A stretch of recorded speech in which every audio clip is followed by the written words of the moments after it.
Welcome to part 2. What's next? It's gonna be a long video. Lols.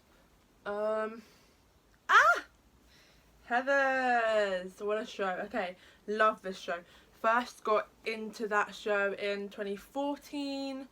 It came up on YouTube and I thought, what's this? Girls in colourful t-shirts, what's going on?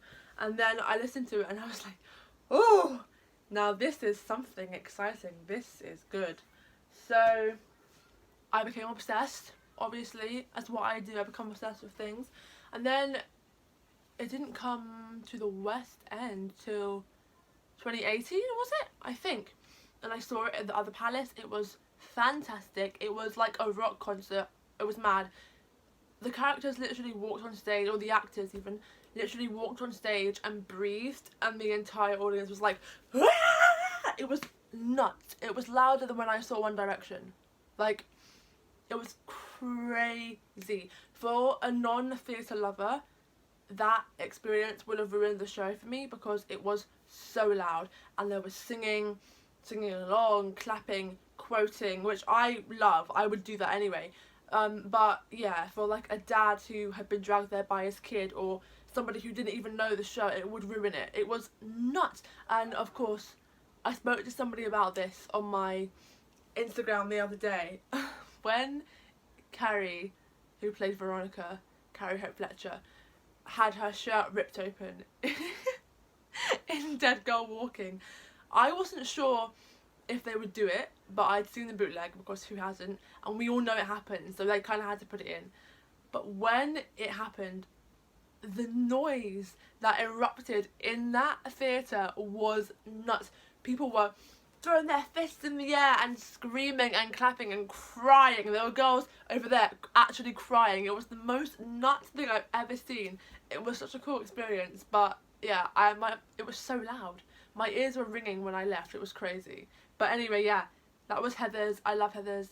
My favourite song, Candy Store. But I also love Blue, and I'm so sad they cut it. Like, I kind of get why they cut it, and I kind of think they should have just left it where it was, because it was great, and it was funny, and it was just a good melody, and yeah, I really liked Blue. But oh well. I love Candy Store. I love Beautiful. I love Shine a Light. Dead Gay Sun. Basically every song. There's not a song in that show that I don't like.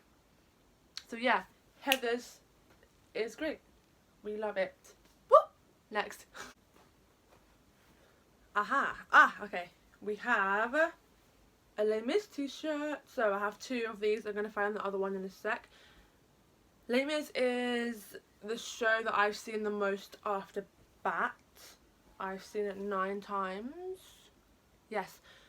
Once in some random student production in Cornwall somewhere. Didn't like that one. But lots of times at the Queen's, twice at the Barbican for the 25th anniversary performance. Let me find the t-shirt. BRB. Got it. You probably can't see it because it's silver and it's very faint, but it is here. Can you? Oh, you can see it. That's the logo in silver. 25 years. Oh, and I saw the 25th anniversary concert at the O2 as well, which was awesome. Of course, at the time I wasn't a theatre nerd yet, so I didn't realise the sheer magnitude of what that show was and the people who I was seeing, the legends who I was seeing. Norm Lewis, Lea Salonga, Samantha Barks, Ramin Karimloo. There was Nick Jonas, but Alfie Boe. I knew Alfie Boe, but apart from that, that is an incredible, insane cast of Broadway and West End stars that I just had no idea who they were because I was too young. I was just there like, oh, flags, guns, woohoo. But oh, I'm so annoyed. If I saw that now and I knew who those people were and how lucky I was to be there and what a spectacle that whole night was, it would be so different, and I just had no idea, and I'm really sad about it. But anyway, it was great. I love Les Mis. I cry like a baby every time, and I'm not a crier, like I said earlier. I'm really not, but that show just gets me. You can't see that show and not cry over Gavroche's death and Eponine's death. Like, if you don't, you actually have no heart and no soul. It's just the saddest thing ever. It crushes me. Favourite song? I love On My Own. I know that's cheesy and it's one of the easiest ones to go for, but I really love it so much. And I love the little interlude pieces that Gavroche sings. I mean, what a brilliant character. If I was a child and a boy, I would so have loved to be him as a kid. He's so great and so confident, and the boys that play him are just incredible. So yeah, I love all his bits, and the melodies of his bits are great as well. I also love how each character has their own sort of theme, and it comes back over and over in different parts, in different ways. It's interwoven into the show, different parts. Beautiful. The composers, chef's kiss. They're amazing. Also, I decided this year that it would be a smart idea to try and read the book. The book of Les Mis. Let me grab her one sec.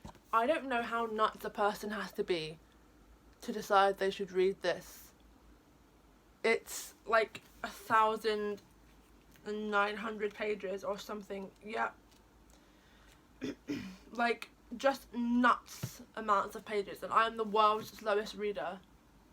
So, this is how far I've gotten.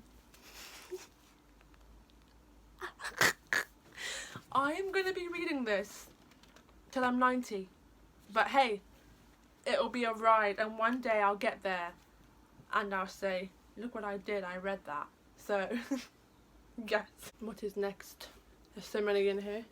Hey! Wicked! Love it. Okay, so Wicked, here we go. I saw it 5 times. Yes? Yes. I don't think I'll go back because, I don't know, I feel like the actors here in that show have done it so many times that they look really bored. So it's kind of like not really a vibe being there anymore because they just don't look interested. The best time I was there was when I saw Rachel Tucker as Elphaba, because she's a queen and she was amazing. That was the best time I was there. And otherwise it does seem a bit flat sometimes. I think they should just turn their mics up and then there'll be more energy. But yeah, the actors do seem kind of down, and it's been like that pretty much every time I've been. So don't think I'll go back, but I love the show so much.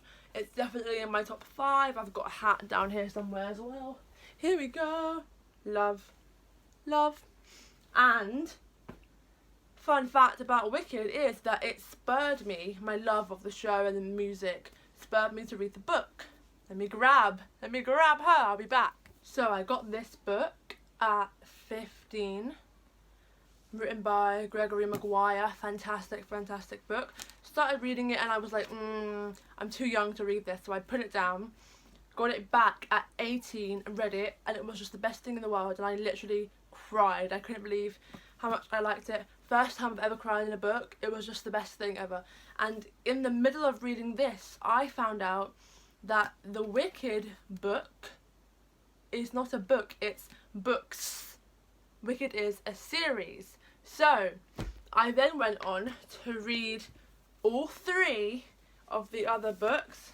Here we go. Ooh, here we go. There's the second one. Third one, very boring, but worth it. 4th one, very good. My favourite next to the first one is the second one. I think this is my favourite in the entire series. It's brilliant. Yeah, I could not recommend this series more. It's so good.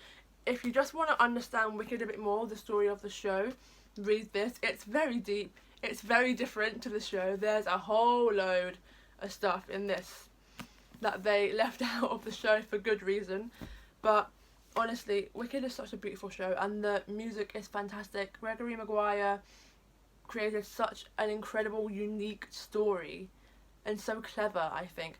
And Stephen Schwartz is an absolute master of musical theatre, of composition, of theme, of use of music, of use of theme, of reoccurring theme. He also has his own little pattern-y type thing that is in lots of different shows of his that I like to listen out for, which is really cool. I might make a video on that and how you can find that little musical interlude in different shows. Anyway, carrying on. It's just a fantastic show and I love it. it's such a cool, inventive story that hasn't really been done in another way, I don't think. And so clever to give a complete and utter villain such an incredibly deep and beautiful backstory that you feel bad for them and you grow to love them and you understand them. To have this deep understanding and affection for a character is crazy, and it's only made better and highlighted by the fact that this show is beautiful, beautifully written, beautifully constructed and acted by everyone on board, and it's just it's so good. I honestly love it so much. People that think you're basic for liking this show need a slap, because they don't understand why it's so successful. There's a reason why it's been running for so many years and why it will continue to run, because it's a spectacle to be seen, to be heard, and it's just a gorgeous, gorgeous story. So yes, I love me some Wicked. Next, t-shirt. This bed is getting so full of stuff, I don't even know what to do with myself. Okay, next one. What are you? What's this? Oh! Beetlejuice. Okay, that's another show that I haven't seen yet, and I'll probably never see because I don't think it's going to come here anytime soon. And it 1000% shut too soon on Broadway. I'm sorry, I'm very salty about that. Not happy. Don't understand why it didn't do well. There's videos out there talking about how it failed and how it flopped and why, but like I just don't get why. It was so beautiful, it was so good, I love it so much. My favourite song is Dead Mum. I can't not be basic. It's Dead Mum, it's so good, but every song amazing. There's literally not a song on that soundtrack that I don't love. It's brilliant, and I wish it could come here with the original cast. I'd love that. That'd be so good. So yeah, that's that. I really want to see it. I've seen a bootleg and that was great. Again, I love bootlegs. I think they're awesome. If you can't go and see the show, why should you still not see the show? Like, if I was in America, I'd go. I just can't go from England just to see a show. So yeah, I really wish it would come back, and I wish it was still on because they deserve it. They put so much work into that show. Eddie Perfect, the writer, deserved that break so much. He deserved that success, and I really think he deserved for his show, after all his struggles that he'd been through, to run for so much longer, and it didn't, and it's so sad to me.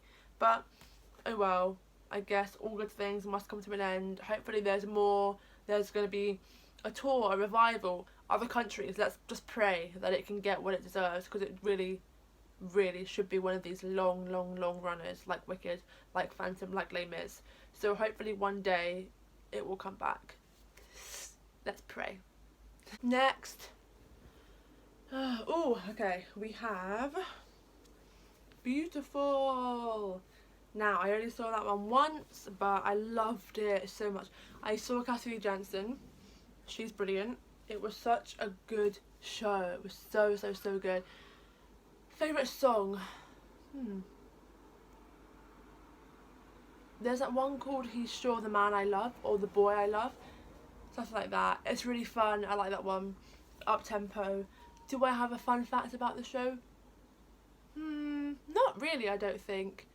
Other than the fact that I couldn't believe how good Cassidy was. She was so good and so cute and so young looking, and yeah, she really exceeded my expectations. I didn't think she'd be bad at all, but I just thought, I don't know what I thought. It was honestly so good, and she was so brilliant. She really took my breath away, and her piano skills were amazing, and Carole King's story is really uplifting and quite sad at points. And yeah, altogether it was a really good show, a really good night. It had been on a long time. I saw it quite near the end of the run, so I can't say that it should have been on longer, because it was on for a while. But I really loved it, and I think it deserves many comebacks, many tours. It's had a tour recently, but I think it's the type of show that would do really well on the cruise. So I think that could happen. That could be really cool. And yeah, it's good. It's like good parts for white people, good parts for black people, brilliant songs, a good jukebox show, a show with a actual good storyline that hasn't just been thrown in there to go with the songs. It's a good storyline that was well thought out and well planned. And yeah, overall it was a great night. I really liked it. So yeah, that's that. I know what this is.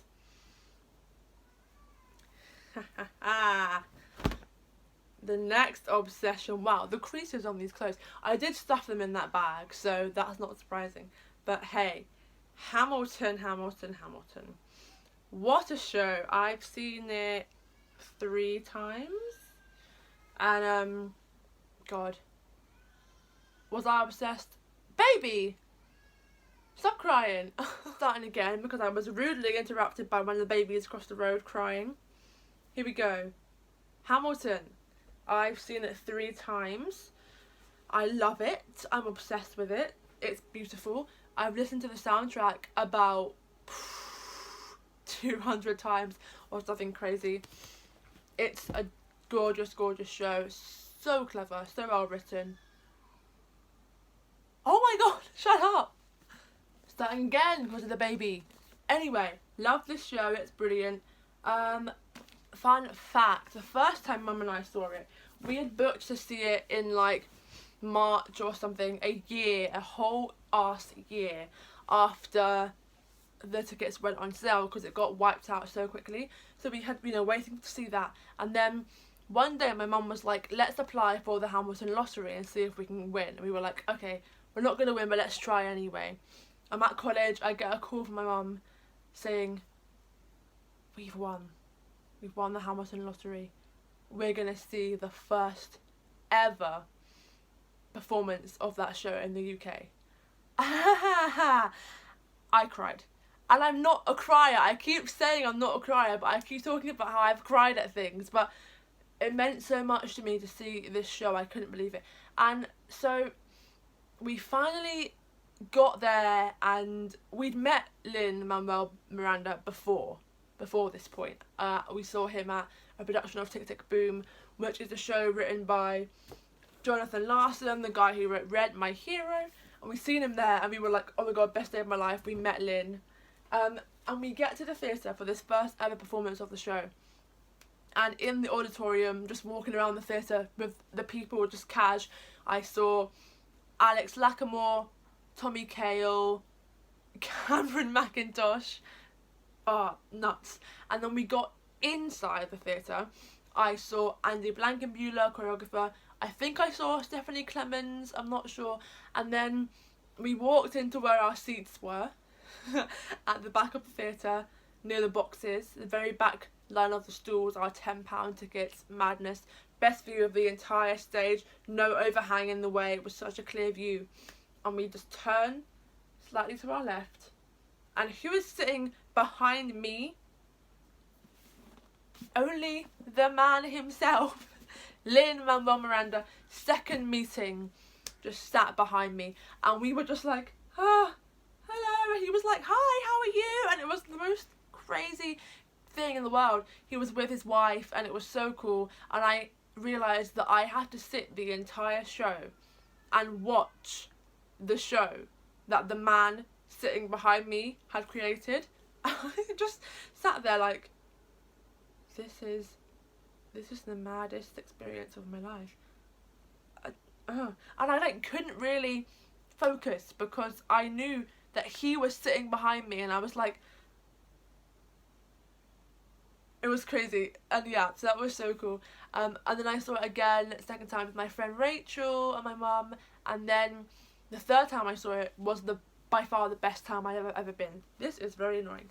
Here we go, fixed it. Also, these hats are ridiculous. I can't believe I've got this many. Anyway, carry on. The third time I saw it was with my dance troupe, my amazing dance troupe, Artistry Youth Dance, and we were invited to see the EduHam production, which is a thing that started in the States when schools are invited to see the show to inspire and to encourage the children to learn about theatre, to learn about stuff they can do, to inspire them to see people who look like them on the stage. And my dance teacher was invited, I think, through knowing Jason Pennycook, who plays Lafayette, and it was just the most incredible thing ever to sit in an audience with only children. I think the oldest, other than us, who go up to 25 in our group, I think the oldest kids there must have been 16, no older than that. and it was so amazing and heartwarming to sit around this theatre just full of kids. And I knew the show, I know everything about this show, I'm obsessed, and I knew what was coming, and I just couldn't wait to hear them react and see them react. People were screaming and shouting and oohing and ahhing and saying, "How dare you, oh my god, hell no!" And it was just the most incredible thing ever, because theatre is such a gift, it's such a blessing, and these kids had never been to a show before, or they had only been to one or two, and this, you could tell, was really opening their eyes. It was really changing their lives and showing them what they can do, and that children of colour and from different backgrounds can be someone and be something. And it was just the best thing ever. I got goosebumps the entire show. I didn't even care anymore about the show. I was looking around and looking at the kids and how happy they were. It was the best thing in the world. And then after that, there was a Q&A on stage, and the actors clapped us. The curtain came up after the break and they all got ready, came on the stage, and they clapped for us because we had been such a supportive audience, and they answered our questions and gave us advice, and it was just the most incredible, amazing thing ever. And only Lin-Manuel Miranda would do something as amazing as that. Only he would think about bringing stuff to the wider community and to the children, and it's just the coolest thing in the world. And I really think that other shows should get on that bandwagon, because it was such an incredible experience. Kids need theatre, everyone needs theatre, and it was just so cool to be there, and I wish I could go back. Thanks for watching part 2. Please tune in to part 3 soon.